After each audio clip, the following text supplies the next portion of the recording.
தாய் தமிழ் உறவுகளுக்கு வணக்கம். கூட்டணியில் சேர்க்க சம்மதித்தார். கூட்டணியில் சேர்க்க சம்மதித்தார் என்ற தலைப்பில் இந்த காணொளியை நாம் காண்கிறோம்.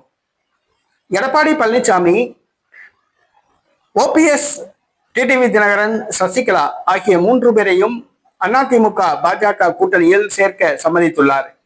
அதிமுக பாஜக கூட்டணியின் தலைவர் எடப்பாடி பழனிசாமி தான் என்று ஒரு சில நாட்களுக்கு முன்பாக நயினார் நாகேந்திரன் தெரிவித்திருந்தார். ஆனால் கூட்டணியில் இருந்து ஓபிஎஸ், டிடிவி தினகரன் ஆகியோர் விலகிச் சென்றனர். இந்த சூழ்நிலையில் அமித்ஷாவிடம் பேச்சுவார்த்தை நடத்திய பின்பு கலந்து ஆலோசித்து சொல்வதாக எடப்பாடி பழனிசாமி சென்னை திரும்பினார். தற்பொழுது அதிமுக பாஜக கூட்டணியில் டிடிவி தினகரன், ஓபிஎஸ், சசிகலா ஆகியோர் இணைவதற்கு சம்மதம் தெரிவித்துள்ளார். ஆனால் அதிமுக கட்சியில் சேர்த்து கொள்ள சம்மதிக்க மறுத்துவிட்டார்.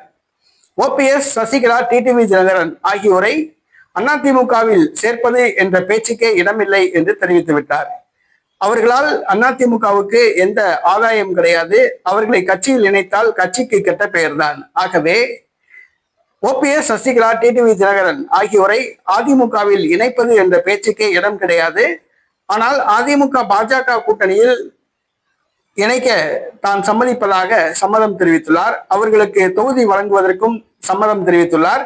அவர்களுக்காக பிரச்சாரம் செய்யவும் எடப்பாடி பழனிசாமி சம்மதித்துள்ளார். ஆகவே ஓபிஎஸ், டிடிவி தினகரன், சசிகலா ஆகியோரை அதிமுக பாஜக கூட்டணியில் இணைப்பதற்கு எடப்பாடி சம்மதம் தெரிவித்து விட்டார்.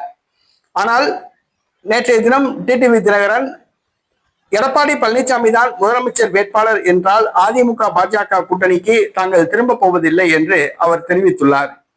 ஆனால் ஓபிஎஸ் மௌனம் காக்கிறார், சசிகலாவும் மௌனம் காக்கிறார்.